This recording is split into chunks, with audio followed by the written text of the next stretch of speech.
this won the Singapore Literature Prize in 2024. It's very Asian, like fat phobia. Today we are eating masala thosai.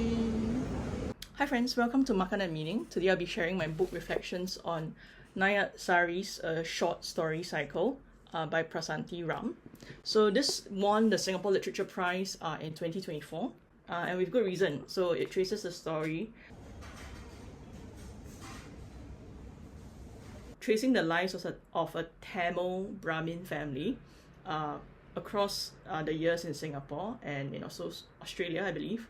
I thought it was very interesting, so I'd like to share a few thoughts about that. So I think it's very Asian. Like when I read this, I was telling my Malay friend in my book club that like the Indian family experience is quite similar to the Chinese one, where there's like fat phobia, privileging male over female kids, and also like comparison. So I thought I'll talk a bit about each of it. And also religion. So I think this is one of the few books that I've read in Singapore literature that talks about fat phobia. And it's quite interesting. So the other one I've read, it was Tanya de Rosario's Dinner on Monster Island, where she talks about being brown and fat and queer.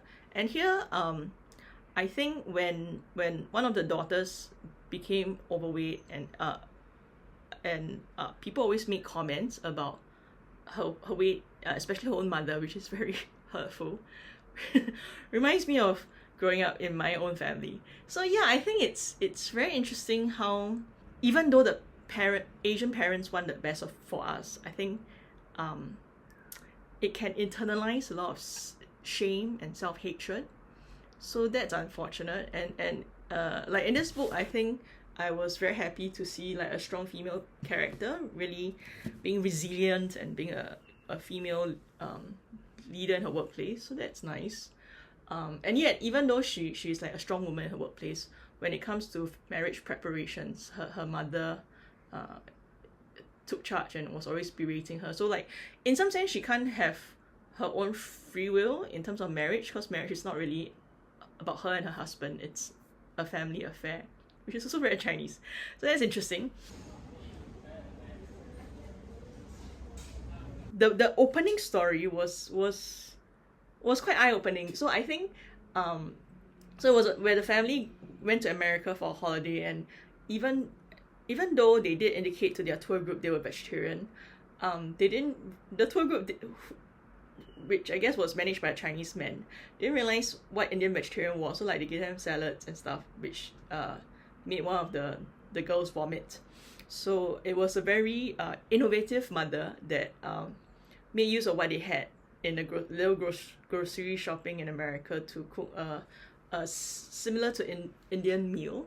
So I think this book also really talks about it really lays testament to the innovation and creativity of female mothers.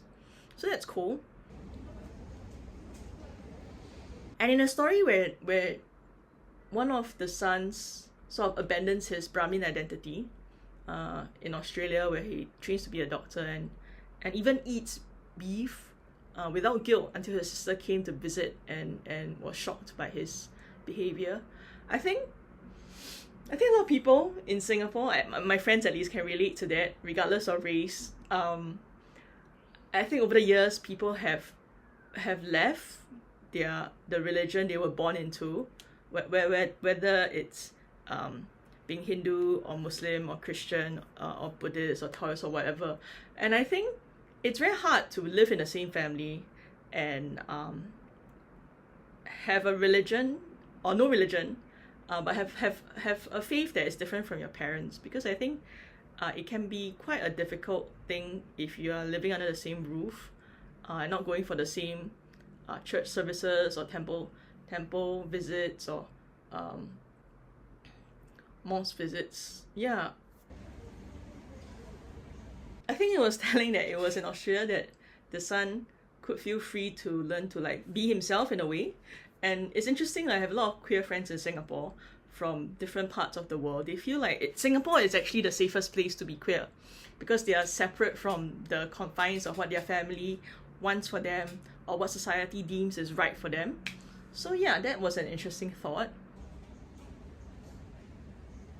I really like how the female voice is centered, and you really see the different thinking behind each of the characters, and character development was so poignant even though each short story went by so quickly.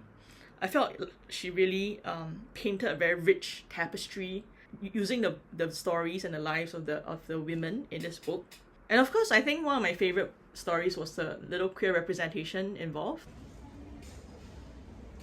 And how the mother, despite her initial misgivings, still managed to sort of reconcile with her daughter and the daughter's girlfriend. I think that was very sweet, especially happening inside a temple.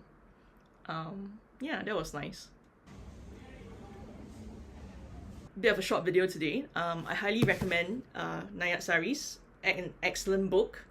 You can get it at the Singapore Library or through the Ethos ebook store, where I believe they have both the ebook version and the physical copy. And if you wish to see more videos like this, you can support Makan at Meaning at my Ko-fi, ko-fi/Makan at Meaning. And yeah, I'll see you in the next video. Bye!